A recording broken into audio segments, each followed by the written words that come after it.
जय हिंद दोस्तों, आप सभी का स्वागत है आपके इस यूट्यूब प्लेटफॉर्म MCQ स्टडी पर। आज है 19 जून। कल हमने 18 जून का करंट अफेयर आपको नहीं दे पाए थे, इसलिए हम आज 18 और 19 जून दोनों दिन का करंट अफेयर आपको आज उपलब्ध करा रहे हैं। पहला क्वेश्चन देखते हैं, हाल ही में विश्व रक्तदाता दिवस कब मनाया जाता है? विश्व रक्तदाता दिवस मनाया जाता है 14 जून को मनाया जाता है प्रतिवर्ष विश्व रक्तदाता दिवस। ये ब्लड डोनेशन के लिए जागरूकता बढ़ाने के लिए प्रतिवर्ष 14 जून को विश्व रक्तदाता दिवस मनाया जाता है। अगले प्रश्न पर चलते हैं। अगला प्रश्न है, लेकिन उससे पहले विश्व रक्तदाता दिवस 2024 के लिए जो थीम थी उसे देख लेते हैं। 2024 के विश्व रक्तदाता दिवस की जो थीम थी वो थी 20 years of celebrating giving thank you blood donors. क्या थी, एक बार और देख लीजिए। 20 years of celebrating giving thank you blood donors, ये थीम थी 2024 के विश्व रक्तदाता दिवस के लिए। अगले प्रश्न पर चलते हैं। अगला प्रश्न है, हाल ही में किसे राष्ट्रीय सुरक्षा सलाहकार नियुक्त किया गया है? ये वैसे क्वेश्चन ये होना चाहिए कि हाल ही में पुनः किसे राष्ट्रीय सुरक्षा सलाहकार नियुक्त किया गया है, क्योंकि अजीत डोभाल जो हैं ये तीसरी बार राष्ट्रीय सुरक्षा सलाहकार बनाए गए हैं। अजीत डोभाल जी तीसरी बार क्या बनाए गए हैं? सुरक्षा सलाहकार बनाए गए हैं, राष्ट्रीय सुरक्षा सलाहकार बनाए गए हैं। इसे कहते हैं NSA, नेशनल सिक्योरिटी एडवाइज़र। अगर हम बात करें अजीत डोभाल जी की, जिन्हें पुनः बनाया गया है, तीसरी बार राष्ट्रीय सुरक्षा सलाहकार बनाया गया है मोदी सरकार में। ये 1967 बैच के IPS ऑफिसर हैं। और अगर हम बात करें पहली बार कब बने थे NSA, ये बने थे 31 मई 2014 को पहली बार NSA बने थे। इसके बाद फिर 2019 में पुनः 5 साल के लिए इनका कार्यकाल बढ़ा दिया गया और इस बार अब ये पुनः तीसरी बार राष्ट्रीय सुरक्षा सलाहकार बनाए गए हैं। अगर हम बात करें भारत में राष्ट्रीय सुरक्षा सलाहकार का पद कब आया था, ये 1998 में आया था और इसमें वाजपेयी सरकार थी, अटल बिहारी वाजपेयी की सरकार थी। और उनकी सरकार में जो पहले NSA बने थे उनका नाम है ब्रजेश मिश्रा। ब्रजेश मिश्रा जी भारत के पहले NSA बने थे, इसे याद रखिएगा। अगले प्रश्न पर चलते हैं। अगला प्रश्न है, हाल ही में कौन दुनिया में नाइट्रस ऑक्साइड का दूसरा सबसे बड़ा उत्सर्जक बना है? तो नाइट्रस ऑक्साइड का दूसरा सबसे बड़ा उत्सर्जक बना है भारत चीन के बाद विश्व में नाइट्रस ऑक्साइड का दूसरा सबसे बड़ा उत्सर्जक बन गया। पहले नंबर पर चीन है और दूसरे नंबर पर कौन बन गया है? भारत बन गया है। अगले प्रश्न पर चलते हैं। अगला प्रश्न है, उससे पहले कुछ इंपॉर्टेंट पॉइंट देख लेते हैं भारत के संदर्भ में। भारत और UAE ने अर्थात संयुक्त अरब अमीरात ने स्थानीय मुद्रा निपटान प्रणाली शुरू की है। इसके अलावा Bharat hockey mains junior world cup 2025 की मेज़बानी करेगा। भारत पहली बार जो है कोलंबो प्रोसेस का अध्यक्ष बना है। कोलंबो प्रोसेस का पहली बार अध्यक्ष कौन बना है? भारत बना है। जब से इसकी स्थापना हुई है, शायद 2003 में इसकी स्थापना हुई थी, तब से पहली बार भारत कोलंबो प्रोसेस का अध्यक्ष बना है। इसके अलावा भारत के वैज्ञानिकों ने केले के छिलके से, जो केले के छिलके के रेशे वगैरह होते हैं, उससे इको वाउंड ड्रेसिंग बनाई। जैसे कोई घाव वगैरह हो जाता है, ड्रेसिंग की जाती है, तो इसके लिए इको वाउंड ड्रेसिंग बनाई है भारत के वैज्ञानिकों ने केले के छिलके से। अगले प्रश्न पर चलते हैं। हाल ही में कहाँ माता खीर भवानी मेला आयोजित किया गया है? हम जानते हैं कि माता खीर भवानी मेला हर साल कहाँ पर मनाया जाता है? जम्मू कश्मीर में मनाया जाता है हर साल माता खीर भवानी मेला। अगर हम जम्मू कश्मीर के बारे में बात करें तो जम्मू कश्मीर वर्तमान में एक केंद्र शासित प्रदेश है और इसके उपराज्यपाल हैं मनोज सिन्हा। जो मनोज सिन्हा जी जो हैं वो उपराज्यपाल हैं जम्मू कश्मीर के। और जम्मू कश्मीर की अगर राजधानी की बात करें तो ग्रीष्मकालीन राजधानी के रूप में श्रीनगर को जाना जाता है। अगले प्रश्न पर चलते हैं, लेकिन उससे पहले कुछ पॉइंट है जम्मू कश्मीर से संबंधित। एशिया का सबसे बड़ा ट्यूलिप गार्डन श्रीनगर में खुला है, इसे याद रखना है। इसके अलावा उत्तर भारत के पहले सरकारी होम्योपैथिक कॉलेज की स्थापना कठुआ में होगी, ये इसकी घोषणा की गई थी। इसके अलावा जम्मू कश्मीर पुलिस द्वारा ऑपरेशन कामधेनु शुरू किया गया है। ये जो ऑपरेशन कामधेनु शुरू किया गया है, ये जम्मू, सांबा और कठुआ ज़िले में पुलिस द्वारा शुरू किया गया था मार्च 2024 में पशु तस्करी रोकने के लिए। इसके अलावा भारतीय वायुसेना ने जम्मू कश्मीर में ऑपरेशन सर्वशक्ति लॉन्च किया। ये लॉन्च किया था ऑपरेशन सर्वशक्ति वायुसेना द्वारा जनवरी 2024 में। पाकिस्तान की ओर से जो भी सक्रिय आतंकी हैं उनको मुंहतोड़ जवाब देने के लिए ऑपरेशन सर्वशक्ति को लॉन्च किया गया था जनवरी 2024 में। इसके अलावा अगला पॉइंट देख लेते हैं, पीएम विश्वकर्मा योजना लागू करने वाला पहला केंद्र शासित प्रदेश जम्मू कश्मीर बना है, इसे भी याद रखना है। अगले प्रश्न पर चलते हैं। अगला प्रश्न है, हाल ही में किस राज्य के मुख्यमंत्री ने सामाजिक सुरक्षा योजना के तहत 100 करोड़ रुपए को मंजूरी दी है? तो जो सामाजिक सुरक्षा योजना के तहत 100 करोड़ रुपए को मंजूरी दी है, किस राज्य की सरकार ने? अरुणाचल प्रदेश की राज्य सरकार ने मंजूरी दी है। अरुणाचल प्रदेश के मुख्यमंत्री पेमा खांडू ने इसको मंजूर किया है। अगर हम बात करें पेमा खांडू की, तो ये अरुणाचल प्रदेश के लगातार तीसरी बार मुख्यमंत्री बने हैं। और अरुणाचल प्रदेश के बारे में अगर हम बात करें तो राजधानी ईटानगर। मुख्यमंत्री कौन है? मुख्यमंत्री हैं पेमा खांडू और राज्यपाल हैं लेफ्टिनेंट जनरल जो रिटायर हो चुके हैं, केटी परनाइक नाम है उनका। क्या नाम है? केटी परनाइक। अरुणाचल प्रदेश के राज्यपाल हैं वर्तमान में। अगले प्रश्न पर चलते हैं, उससे पहले कुछ पॉइंट अरुणाचल प्रदेश के। 100% घरेलू नल जल कनेक्शन हासिल करने वाला पहला उत्तर पूर्वी राज्य अरुणाचल प्रदेश बना है। याद रखिएगा, पहला उत्तर पूर्वी राज्य बना है अरुणाचल प्रदेश 100% घरेलू नल जल कनेक्शन हासिल करने वाला। इसके अलावा अरुणाचल प्रदेश के जनवरी में ये दिए गए थे जीआई टैग। किस किस को मिला था अरुणाचल प्रदेश से संबंधित जीआई टैग? आदि केकर, जिससे अदरक होता है, जो हस्त निर्मित कालीन जो तिब्बत निवासियों द्वारा बनाई जाती है, और वांचू शिल्प, ये एक लकड़ी का शिल्प होता है, वांचू लकड़ी शिल्प को जीआई टैग मिला। इन तीनों को मिला जीआई टैग। किस किस को? आदि केकर को, हस्त निर्मित कालीन को और वांचू लकड़ी शिल्प को जीआई टैग मिला है। ये जनवरी 2024 में मिला था। अगले प्रश्न पर चलते हैं। अगला प्रश्न है, हाल ही में मिस्र और किस देश ने मिलकर चांग E7 के लिए हाइपर स्पेक्ट्रल कैमरा बनाया है? अगर हम बात करें चांग E7 के बारे में, किस किस देश ने मिलकर इसके लिए हाइपर स्पेक्ट्रल कैमरा बनाया है? तो मिस्र और चाइना, मिस्र और चीन ने मिलकर चांग ई जो मिशन है उसके लिए हाइपर स्पेक्ट्रल कैमरा बनाया है। अगर हम बात करें मिस्र के बारे में, तो मिस्र की जो राजधानी है उसका नाम है काहिरा, और यहाँ के राष्ट्रपति कौन है? अब्देल फतेह अल सीसी। कौन है? अब्देल फतेह अल सीसी यहाँ के राष्ट्रपति हैं। मिस्र की राजधानी काहिरा, राष्ट्रपति अब्देल फतेह अल सीसी, और मुद्रा है इजिप्टियन पाउंड। इसे याद रखिएगा, मुद्रा इजिप्टियन पाउंड। चीन के बारे में जान लेते हैं। चीन की राजधानी बीजिंग, राष्ट्रपति हैं शी जिनपिंग, और मुद्रा है चीनी युआन। अगले प्रश्न पर चलते हैं। अगला प्रश्न है, हाल ही में कौन प्रधानमंत्री मोदी के प्रधान सचिव बने रहेंगे? जैसे राष्ट्रीय सुरक्षा सलाहकार अजीत डोभाल जी का कार्यकाल में विस्तार प्रदान किया गया है, वैसे ही जो प्रधानमंत्री मोदी के प्रधान सचिव हैं पीके मिश्रा, इनके भी कार्यकाल में क्या किया गया है? विस्तार प्रदान किया गया। अगर हम पीके मिश्रा की बात करें तो पीके मिश्रा 1972 बैच के गुजरात कैडर के IAS हैं। ये जब गुजरात के मुख्यमंत्री थे श्री नरेंद्र मोदी 2001 से 2004 के बीच, तब ये मुख्य सचिव के रूप में कार्य कर चुके हैं नरेंद्र मोदी जी के साथ, गुजरात के मुख्य सचिव के रूप में। और ये मुख्यतः जो हैं पीके मिश्रा, ये संबलपुर ओडिशा के रहने वाले हैं। और 2000 ये इनका कार्यकाल 2019 में भी बढ़ाया गया था, और अब ये 2024 में भी इनका कार्यकाल बढ़ा दिया गया है। अगले प्रश्न पर चलते हैं। अगला प्रश्न है, हाल ही में किसे मई माह का यानी मई 2024 का ICC player of the month घोषित किया गया? याद रखिएगा, मई 2024 का ICC player of the month किसे घोषित किया गया है? तो ये घोषित किया गया है गुडाकेश मोती और चमारी अथापथु, इन दोनों को घोषित किया गया है। तो ऑप्शन नंबर सी हो जाएगा, उपर्युक्त दोनों। अगर हम बात करें गुडाकेश मोती को, तो इन्हें मेंस वाले में यानी पुरुष वर्ग में घोषित किया गया। चमारी अथापथु को वुमेन्स वर्ग में घोषित किया गया, मतलब महिला वर्ग में ICC player of the month घोषित किया गया है। आप लोग को कमेंट सेक्शन में क्या बताना है? आप लोग को कमेंट सेक्शन में बताना है कि वर्तमान में ICC के चेयरपर्सन कौन है और ICC का हेडक्वार्टर कहाँ पर है। अगले प्रश्न पर चलते हैं। अगला प्रश्न है, हाल ही में किसने विश्व जूनियर अंडर-20 लड़कियों की शतरंज चैंपियनशिप जीती है?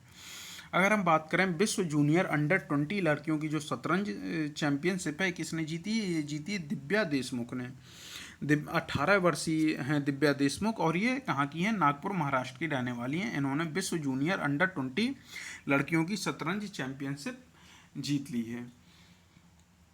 अगले प्रश्न पर चलते हैं। अगला प्रश्न है, हाल ही में कहाँ अंतर्राष्ट्रीय पर्यटन मेला आयोजित किया गया है? जो अंतर्राष्ट्रीय पर्यटन मेला आयोजित किया गया है ये कहाँ पर किया गया है? ये काठमांडू में आयोजित किया गया है। 14 और 15 जून में अंतर्राष्ट्रीय पर्यटन एक्सपो नाम से इसे काठमांडू में आयोजित किया गया। अगर हम बात करें नेपाल, ये काठमांडू कहाँ पर है? नेपाल की राजधानी है काठमांडू। और नेपाल के वर्तमान में जो राष्ट्रपति हैं उनका नाम क्या है? रामचंद्र पौडेल वर्तमान में नेपाल के राष्ट्रपति हैं। और नेपाल के प्रधानमंत्री कौन है? उनका नाम है पुष्प कमल दाहाल प्रचंड। ये नाम है नेपाल के प्रधानमंत्री का। अगले प्रश्न पर चलते हैं। अगला प्रश्न है, हाल ही में किस राज्य के मुख्यमंत्री ने पीएम श्री पर्यटन हवाई सेवा का शुभारंभ किया है? अगर हम बात करें पीएम श्री पर्यटन हवाई सेवा के बारे में, तो ये मध्य प्रदेश के मुख्यमंत्री जो हैं मोहन यादव जी, उनके नेतृत्व में भाजपा सरकार ने 180 दिन पूरे कर लिए हैं। इसी अवसर पर इन्होंने भोपाल से पीएम श्री पर्यटन हवाई सेवा का शुभारंभ किया है। तो याद रखिएगा, मध्य प्रदेश के मुख्यमंत्री मोहन यादव जी ने पीएम श्री पर्यटन हवाई सेवा का शुभारंभ किया है। ये कहाँ से किया है शुभारंभ? भोपाल से किया है। किस उपलक्ष्य में किया है? मोहन यादव जी के नेतृत्व में भाजपा सरकार ने 180 दिन पूरे कर लिए हैं। इस अवसर पर इस सेवा का शुभारंभ किया गया। अगर हम बात करें मध्य प्रदेश की राजधानी, तो भोपाल है। मध्य प्रदेश के मुख्यमंत्री हैं मोहन यादव जी, जो उज्जैन दक्षिण विधानसभा क्षेत्र से विधायक चुनकर आए हैं। इसके अलावा यहाँ के अगर राज्यपाल की बात करें तो मंगू भाई छगन भाई पटेल यहाँ के राज्यपाल हैं। अगले प्रश्न पर चलते हैं। उससे पहले कुछ इंपॉर्टेंट पॉइंट देख लेते हैं मध्य प्रदेश से संबंधित। खजुराहो में देश का पहला नागरिक हेलीकॉप्टर प्रशिक्षण स्कूल शुरू हो गया है। कहाँ पर हो गया है शुरू? खजुराहो में देश का पहला नागरिक हेलीकॉप्टर प्रशिक्षण स्कूल शुरू हो गया है। इसके अलावा न्यायमूर्ति सत्येंद्र सिंह को मध्य प्रदेश का लोकायुक्त नियुक्त किया गया है। किसको? न्यायमूर्ति सत्येंद्र सिंह को मध्य प्रदेश का लोकायुक्त नियुक्त किया गया है। मध्य प्रदेश में देश की पहली स्वस्थ और स्वच्छ फूड स्ट्रीट प्रसादम का उद्घाटन किया गया था। ये उद्घाटन किसने किया था? ये किया था मुख्यमंत्री मोहन यादव जी ने। और कहाँ पर किया था? उज्जैन में ही ये किया था। अगले प्रश्न पर चलते हैं। अगला प्रश्न है, हाल ही में तुर्की ने F-16 युद्धक विमान खरीदने के लिए किस देश के साथ समझौता किया है? तो तुर्की ने जो F-16 युद्धक विमान खरीदने के लिए समझौता किया है, ये इसने किया अमेरिका के साथ, संयुक्त राज्य अमेरिका के साथ तुर्की ने F-16 युद्धक विमान खरीदने के लिए समझौता किया है। अगर हम बात करें अमेरिका के बारे में, तो अमेरिका की राजधानी है वाशिंगटन डीसी। यहाँ के राष्ट्रपति हैं जो बाइडेन और यहाँ की उपराष्ट्रपति हैं कमला हैरिस। आप लोग को कमेंट सेक्शन में क्या बताना है कि तुर्की की राजधानी कौन है और तुर्की के राष्ट्रपति कौन है? आपको ये कमेंट सेक्शन में बताना है। अगले प्रश्न पर चलते हैं। अगला प्रश्न है, उससे पहले कुछ इंपॉर्टेंट पॉइंट देख लेते हैं अमेरिका के बारे में। स्टार्टअप फंडिंग वैश्विक रैंकिंग 2023 जो आई थी, उसमें अमेरिका शीर्ष पर रहा है। किसमें? स्टार्टअप फंडिंग वैश्विक रैंकिंग 2023 में अमेरिका जो है शीर्ष पर रहा है। इसके अलावा भारत और अमेरिका के बीच जो संयुक्त अभ्यास होता है वज्र प्रहार, ये कहाँ पर आयोजित हुआ? ये उमरोई मेघालय में आयोजित किया गया। इसके अलावा फिनटेक यूनिकॉर्न के मामले में यूएसए शीर्ष पर रहा है। फिनटेक यूनिकॉर्न के मामले में क्या रहा है? यूएसए शीर्ष पर रहा है। इसके अलावा भारत के बाहर डॉक्टर भीमराव अंबेडकर की सबसे बड़ी प्रतिमा का अनावरण कहाँ किया गया था? मैरीलैंड अमेरिका में किया गया था। इसे भी याद रखिएगा। अगले प्रश्न पर चलते हैं। हाल ही में जारी ग्लोबल पीस इंडेक्स को क्या कहते हैं हम हिंदी में? वैश्विक शांति सूचकांक में कौन शीर्ष पर रहा है? तो वैश्विक शांति सूचकांक में शीर्ष पर रहा है आइसलैंड, इसकी पहली रैंक है। और भारत जो रहा है 116 नंबर पर रहा है।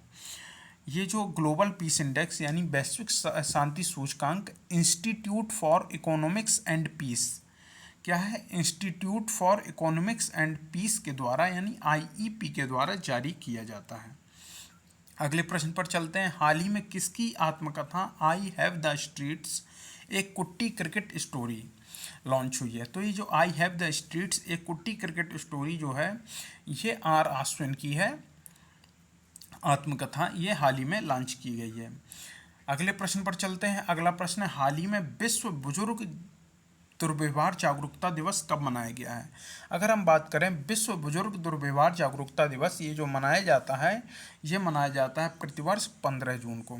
और ये क्यों मनाया जाता है कि जो बुजुर्गों के प्रति जो दुर्व्यवहार किया जाता है उसके बारे में, दुर्व्यवहार ना किए जाए उसके बारे में जागरूकता लाने के लिए इस दिवस को मनाया जाता है। अगले प्रश्न पर चलते हैं। अगला प्रश्न है, हाल ही में कौन तिरुमाला तिरुपति देवस्थानम के नए एग्जीक्यूटिव ऑफिसर नियुक्त हुए हैं?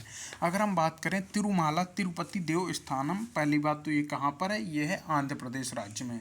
इसके नए एग्जीक्यूटिव ऑफिसर जो नियुक्त किए गए हैं, ये नियुक्त किए गए जे श्यामला राव जी को इन्हें नियुक्त किया गया। अगर हम आंध्र प्रदेश के बारे में बात करें तो हाल ही में यहाँ पर विधानसभा चुनाव हुए थे, जिसमें से टीडीपी एक बड़ी पार्टी बनकर उभरी और टीडीपी ने अपना बहुमत हासिल किया। अब वर्तमान में आंध्र प्रदेश के जो मुख्यमंत्री हैं वो हैं एन चंद्रबाबू नायडू, जो टीडीपी से बिलोंग करते हैं, टीडीपी के कहा जाए अध्यक्ष हैं। और हाल ही में उप मुख्यमंत्री बनाए गए हैं पवन कल्याण, जो अभिनेता हैं, दक्षिण भारत, मतलब कहा जाए अभिनेता ही कहा जाए, दक्षिण भारतीय फिल्मों के अभिनेता है, अभिनेता मान लीजिए जो भी है, क्योंकि अब अभिनेता एक तरीके से ग्लोबल हो गए हैं। तो पवन कल्याण जो हैं वो उप मुख्यमंत्री बने हैं, उनकी पार्टी का नाम है जनसेना पार्टी।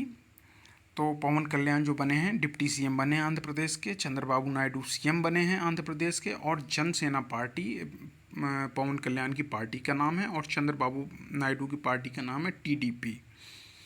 और तिरुमाला तिरुपति देवस्थानम आंध्र प्रदेश में है, जिसके नए एग्जीक्यूटिव ऑफिसर बने हैं जे श्यामला राव। अगले प्रश्न पर चलते हैं। अगला प्रश्न है, हाल ही में किस राज्य में स्थित स्मृति वन स्मारक संग्रहालय को यूनेस्को के प्रिक्स पुरस्कार के लिए चुना गया? अगर हम बात करें यूनेस्को के प्रिक्स वर्सेलम पुरस्कार के बारे में, तो ये दिया गया है गुजरात में स्थित स्मृति वन स्मारक संग्रहालय को। ये जो स्मृति वन स्मारक संग्रहालय है, ये 26 जून 2001 में जो भूकंप आया था गुजरात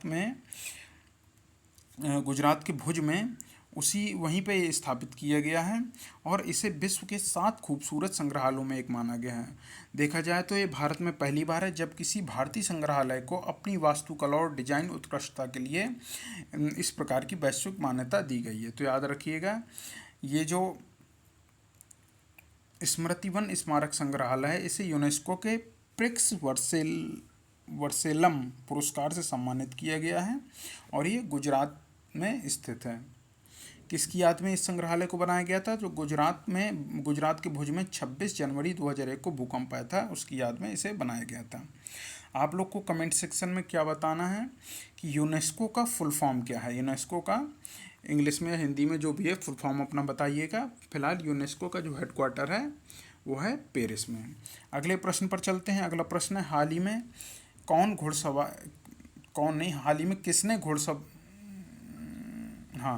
हाल ही में घुड़सवारी में 3 स्टार ग्रैंड प्रिक्स जीतने वाली पहली भारतीय कौन बनी है? तो ये बनी है श्रुति वोरा। श्रुति वोरा जी ने 3 स्टार ग्रैंड प्रिक्स जीती है घुड़सवारी में और ये पहली भारतीय बनी है ऐसा करने वाली। अगले प्रश्न पर चलते हैं। अगला प्रश्न है, हाल ही में शरण कानूनों का पालन न करने की वजह से ईयू कोर्ट ने, यानी यूरोपीय यूनियन कोर्ट ने किस देश पर 21.6 मिलियन अमेरिकी डॉलर का जुर्माना लगाया है? तो ये ईयू कोर्ट ने, यानी यूरोपीय यूनियन की कोर्ट ने किस देश पर 21.6 मिलियन डॉलर का जुर्माना लगाया है? शरण कानूनों का पालन न करने की वजह से ये लगाया है हंगरी देश पर। हंगरी ने शरण कानूनों का पालन नहीं किया है, इस वजह से यूरोपीय यूनियन की कोर्ट ने 21.6 मिलियन अमेरिकी डॉलर का जुर्माना लगा दिया है। अगर हम हंगरी की बात करें तो हंगरी की राजधानी क्या है? बुडापेस्ट। और यहाँ की मुद्रा क्या है? फोरेंट। यहाँ की मुद्रा क्या है? फोरेंट यहाँ की मुद्रा है और यहाँ की राजधानी है बुडापेस्ट। अगले प्रश्न पर चलते हैं। अगला प्रश्न है, हाल ही में चंद्रयान-1 मिशन के डायरेक्टर का निधन हुआ है, उनका नाम क्या था? अगर हम बात करें चंद्रयान फर्स्ट मिशन के जो डायरेक्टर थे उनका नाम था श्रीनिवास हेगड़े और इनका भी निधन हुआ है। अभी वर्तमान में 71 वर्ष के थे और इनका निधन हो गया है। फिलहाल अगर हम चंद्रयान फर्स्ट के बारे में बात करें तो ये लॉन्च किया गया था 22 अक्टूबर 2008 को। कहाँ से? श्रीहरिकोटा से लॉन्च किया गया था। अगले प्रश्न पर चलते हैं। आप लोग को कमेंट सेक्शन में बताना है कि राष्ट्रीय अंतरिक्ष दिवस कब कब मनाया जाएगा? इस बार प्रधानमंत्री मोदी जी ने घोषणा की थी, तो प्रतिवर्ष राष्ट्रीय अंतरिक्ष दिवस कब मनाया जाएगा, ये आप लोग को कमेंट सेक्शन में बताना है। अगले प्रश्न पर चलते हैं। अगला प्रश्न है, हाल ही में किसके द्वारा लिखित किताब a fly on the RBI wall नामक पुस्तक का विमोचन हुआ है? तो ये जो बुक लिखी है a fly on the RBI wall, ये लिखी है अल्पना किलावाला ने। अल्पना किलावाला आरबीआई से संबंधित हैं, मतलब ये आरबीआई में थी कहा जाए। और अगर हम आरबीआई के बारे में बात करें तो आरबीआई जो है भारत का केंद्रीय बैंक है, रिजर्व बैंक ऑफ इंडिया कहते हैं। और इसके जो वर्तमान में गवर्नर है उनका नाम है शक्तिकांत दास, और इसका जो हेडक्वार्टर है कहाँ पर है? मुंबई में स्थित है। आप लोग को कमेंट सेक्शन में क्या बताएं है कि रिजर्व बैंक ऑफ इंडिया की स्थापना कब की गई थी? कुछ पॉइंट हम देख लेते हैं। आर आश्विन की आत्मकथा आई हैव द स्ट्रीट्स एक कुटी क्रिकेट स्टोरी लॉन्च की गई है। इसके अलावा सलमान रुश्दी ने अपना संस्मरण नाइफ लॉन्च करने की घोषणा की है। याद रखिएगा, सलमान रुश्दी ने अपना संस्मरण नाइफ लॉन्च करने की घोषणा की है। इसके अलावा आर आश्विन की आत्मकथा आई हैव द स्ट्रीट्स एक कुट्टी क्रिकेट स्टोरी को भी लॉन्च किया गया है। अगले प्रश्न पर चलते हैं। अगला प्रश्न है, हाल ही में किसने सफलतापूर्वक एआई टूल दिव्य दृष्टि विकसित किया है? अगर हम बात करें इस जो एआई टूल है दिव्य दृष्टि, इसको किसने विकसित किया है? इसको डॉक्टर शिवानी वर्मा ने अपना एक स्टार्टअप बनाया था, उसके द्वारा इसको लॉन्च किया गया है। अगले प्रश्न पर चलते हैं। अगला प्रश्न है, हाल ही में पवन कल्याण किस राज्य के नए उप मुख्यमंत्री बने? तो पवन कल्याण बने आंध्र प्रदेश के नए उप मुख्यमंत्री। आंध्र प्रदेश के मुख्यमंत्री चंद्रबाबू नायडू, और आंध्र प्रदेश की राजधानी अमरावती ही बनी रहेगी, मतलब अमरावती ही रहेगी केवल, इसकी घोषणा चंद्रबाबू नायडू के द्वारा की गई है। और पवन कल्याण जी की जो पार्टी है उसका नाम है जनसेना पार्टी, और ये एक तरीके से कहा जाए पवन कल्याण जो है मुख्य रूप से एक अभिनेता हैं। अगले प्रश्न पर चलते हैं। अगला प्रश्न है, हाल ही में सिरिल रामाफोसा किस देश के फिर से राष्ट्रपति बने? अगर हम बात करें सिरिल रामाफोसा की, तो ये दक्षिण अफ्रीका के राष्ट्रपति थे, और ये पुनः दक्षिण अफ्रीका के राष्ट्रपति बन गए हैं। अगर हम दक्षिण अफ्रीका की राजधानी के बारे में बात करें तो दक्षिण अफ्रीका की राजधानी है प्रेटोरिया, जो कार्यकारी राजधानी के रूप में है, और केपटाउन है जो विधायी राजधानी के रूप में कार्यरत है। दक्षिण अफ्रीका की राजधानी, एक और राजधानी है न्यायिक राजधानी, आप लोग कमेंट सेक्शन में बताएंगे उसका नाम क्या है। और दक्षिण अफ्रीका की मुद्रा का नाम है रैंड। क्या नाम है? रैंड दक्षिण अफ्रीका की मुद्रा का नाम है। अगले प्रश्न पर चलते हैं, और आज का लास्ट क्वेश्चन है। दोस्तों, अगर आप हमारा ये वीडियो यूट्यूब चैनल पर देख रहे हैं तो इस यूट्यूब चैनल को सब्सक्राइब करके बेल आइकन जरूर दबाइए, और इस वीडियो में लाइक, कमेंट और शेयर जरूर करिएगा। अगर आप फेसबुक या अन्य सोशल मीडिया प्लेटफॉर्म पर देख रहे हैं तो इस वीडियो को ज़्यादा से ज़्यादा शेयर करिए, लाइक करिए, और हमारे यूट्यूब चैनल पर जाकर इसे सब्सक्राइब भी, हमारे यूट्यूब चैनल को सब्सक्राइब भी करिए। आप टेलीग्राम और हमारे इंस्टाग्राम अकाउंट से भी जुड़ सकते हैं, तो आपको उसकी लिंक भी मिल जाएगी हमारे यूट्यूब चैनल में। जब आप इस वीडियो में जाएंगे, इसके डिस्क्रिप्शन बॉक्स में आपको सबकी लिंक मिल जाएगी। तो दोस्तों, अब अगला क्वेश्चन है, हाल ही में ब्रिटेन और किस देश ने मॉस्को स्टॉक एक्सचेंज पर समन्वित प्रतिबंध लगाए हैं? अगर हम बात करें मॉस्को स्टॉक एक्सचेंज, ये कहाँ का है? ये रूस का है। और इस पर प्रतिबंध किसने लगाए हैं? ब्रिटेन और अमेरिका ने, दोनों ने इस पर प्रतिबंध लगा दिए हैं। मॉस्को स्टॉक एक्सचेंज पर क्यों लगाए हैं? क्योंकि ये जो रूस और यूक्रेन युद्ध चल रहा है उसको, रूस को दबाव में लाकर इस युद्ध को रोकना चाहते हैं। अगर हम रूस के बारे में बात करें तो रूस की राजधानी है मॉस्को, यहाँ पर मुद्रा चलती है रूबल, और आप जानते हैं यहाँ के राष्ट्रपति हैं व्लादिमीर पुतिन। अगर हम यूक्रेन के बारे में बात करें तो यूक्रेन के राष्ट्रपति कौन है? व्लादिमीर जेलेंस्की यूक्रेन के राष्ट्रपति हैं। और आप लोग को कमेंट सेक्शन में क्या बताना है कि यूक्रेन की राजधानी क्या है, आप लोग कमेंट सेक्शन में बताइएगा। तो दोस्तों, आज का करंट अफेयर यहीं पर पूरा होता है। अब हम आपसे नेक्स्ट डे पर अपना करंट अफेयर लेकर मिलेंगे, और अपने नेक्स्ट वीडियो में हम आपसे मिलते हैं। तब तक आप लाइक, कमेंट और हमें ज़्यादा से ज़्यादा सपोर्ट करते रहिए। और अब हम आपसे अपने नेक्स्ट वीडियो में मिलते हैं। जय हिंद, जय भारत।